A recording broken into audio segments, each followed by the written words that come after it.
Welcome to Sputnik, orbiting the world with me, George Galloway. And me, Gayatri. There's a long tradition of intrepid British travellers to the Orient, from Richard Burton, T.E. Lawrence, Gertrude Bell, St. John Philby, and many more. But they were all upper class, travelling with camel train and baggage, carried by servants, of course.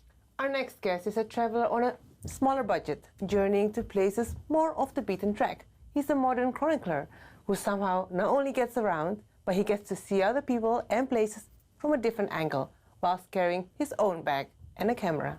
He's Julian Morrow, and he joins us now. Julian, intrepid traveller you certainly are. What is it about conflict and post-conflict zones that attract you? Well, you said it, off the beaten track, and I'm a British traveller, but I tend to travel on my Irish passport when I'm in the Middle East. That is clever. That is the best thing to do. That took me to Bobby's Sand Street in Tehran, in Iran, a couple of years ago. A year after that, I was in Pakistan when Imran Khan won the election. And this year, around Christmas time, I went to Syria to see Syria post-war around Christmas time, and I had an amazing, amazing adventure. We'll come to that. But Gayatri made the point that you're travelling on a smaller budget. You're an ordinary guy who you've invested in your cameras and sound and so on. You're very, very good at what you do. But is that your job, or is it your part-time work? That's my hobby. I'm teaching in the week. I work in secondary schools and schools for children that have been expelled. And these kids will often find it hard to pay attention, but if you stick a video on and say, here's me in a war zone, oh, can we watch that? It brings something, that is fascinating. a talking point, you know? So Iran, let's start with that. Yeah. The level of ignorance about Iran seems to reach to quite high places. The leaders, the journalists, the commentators and so on, they don't quite get Iran, do they? Even in the way that they, in a limited way, get the Arab world. In fact, most of them think Iranians are Arabs. Yeah, exactly. Tell us about your adventures in Iran. So I went as a tourist, and I could only do it on the Irish passport. British citizens need a special visa to travel in Iran. I was able to travel freely as an Irish citizen. I mentioned Bobby's Sand Street in Tehran that used to be called... That was the street where the British embassy was. And it was called Winston Churchill Street. Wow. But after quite a change. It's quite a complete 180 after the hunger strike. The Iranians changed the name out of solidarity, and there is this sense that it's off the beaten track. It's outside the bubble of the Western world, and you can't go to a McDonald's, you can't use your Visa, MasterCard, but I like that. Do the Iranians, in that case, do they meet a lot of tourists from the West? Yeah, how do they respond to you? Are they looking at you saying, my God, there's an Irishman? Well, I don't have the accent, but I have the passport, and you're received as you describe yourself. But they meet a lot of Dutch people go there. I think the flights from Holland are direct to Iran. They do meet foreigners. They speak English well, and they're very friendly and curious to meet people that have stepped out of that bubble to go and see what is it really like. Do they talk about politics? They do talk about politics, but they talk about whatever we would talk about, you know, sex, drugs, religion, the things that everyone finds interesting. I haven't been in Iran much, but the one takeaway I think I had from there was how prominent women are. You know, there are countries, let's face it, Saudi Arabia and so on, where women are in the home. But in Iran, when I was there, women are everywhere, not just everywhere out, but working and oftentimes running things. There's that's one of the things the West doesn't get, I think. Yeah, absolutely. In one of the palaces in Tehran, I had women coming up to me speaking freely. Can I take your picture? Will you take my picture? Posing like you would in any other so-called Western country. Syria, yes. On to the next one. You had a remarkable Christmas. Tell us about it.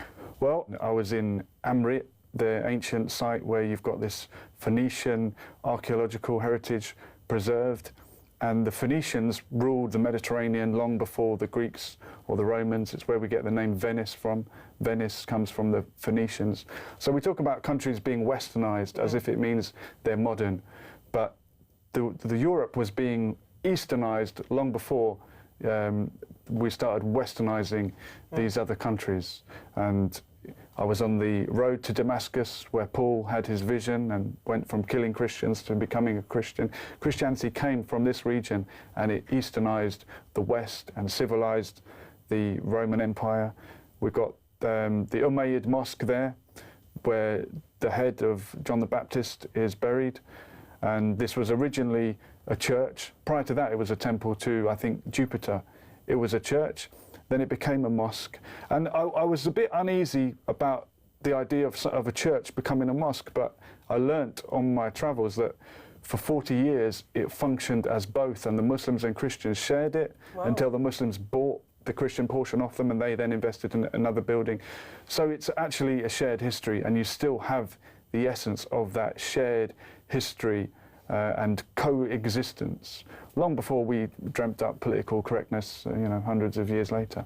It's, again, one of the many things Western people, politicians, media and so on fail to grasp, is that the fanatic zealotry of ISIS and Al-Qaeda and so on could not be more different to the people of Syria. Syria is not the mountains of the Tora Bora. It's a highly sophisticated, Levantine, Mediterranean culture where men and women, Christians and Muslims, have always lived cheek by jowl. 100%. And it's a so-called secular country, but the people are religious, but they have the spirituality that other religious countries are void of. You can be strict, literal religious like some countries and be absolutely void of any spirituality, or you can have the spirituality alive in your churches, in your mosques, in just greeting each other and accepting each other. In one of your vlogs, you are about to cross the border and you have to turn the camera off because it was advised to not have that on. Right. So how was security? How did that play a role for you? Were you fine? Were you safe? It was Were there threats? Very, very normal. I speak Arabic badly, but when I get to borders and whatnot, I think I'm better off just speaking in English. It can arouse suspicion. Why would someone who speaks Arabic be crossing a border to another? I've had bad experiences in the past, so I just smile and say, hello, tourist, boom, boom, stamp, no problem. It's all very normal. Once you're into Syria, there are checkpoints every few miles or so, but it was very friendly, and the Syrians I was traveling with felt happy and safe that these measures are being taken because of what happened in the country and because of the people that descended on the country to cause the mayhem that we saw. You mentioned the Christianity in Syria, where of course the Christians still speak the language Aramaic that Jesus spoke. I was astounded by the spirituality of the Christian places in Syria. I've been in the Vatican many times, but I've never been in a more holy atmosphere than I was oftentimes now in Syria, in Malula, for example. I was in Malula. I think we've got a clip. Shall we have a look at it? So these icons are copies. The original were unfortunately stolen during the war. These icons were damaged by the terrorists that took over the church in 2013. Yeah, also you can see the damage in this icon.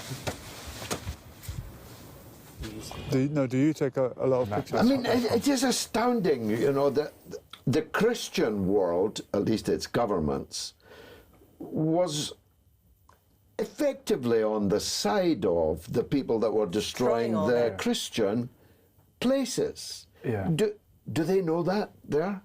It's insane. I think, as I said before, we live in a bubble.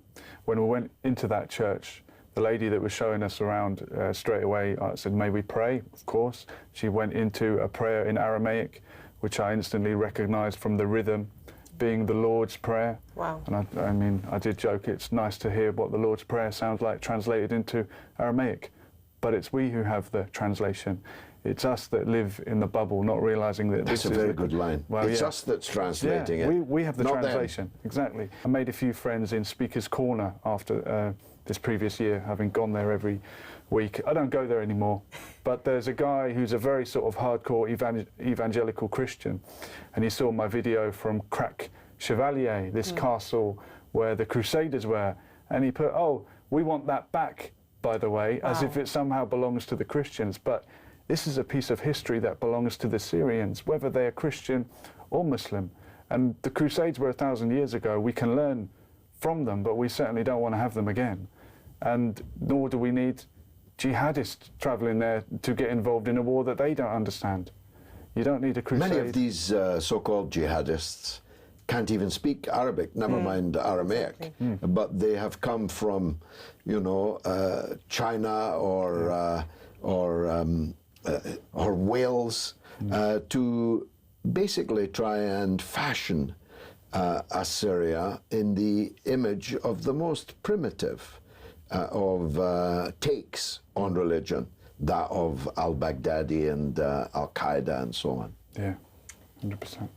But you got the point I made, that the Syrians could never have lived that kind of a life. They would have had to end up cutting all their heads off, because the Syrians would never live like that. Exactly. There's too many different ethnic groups, linguistic groups, religious groups, and they're all equally Syrian, whether they are Catholic, Orthodox, Druze, Muslim, Christian, Alawi. You can't say we're going to have just one type of government from one section of the society for such a diverse region like that. I don't think so, anyway. Julian Morrow, thanks for joining us on the Sputnik. Thank you. Coming up next, parliamentarian, minister, author, and now filmmaker, Norman Baker. Stay tuned.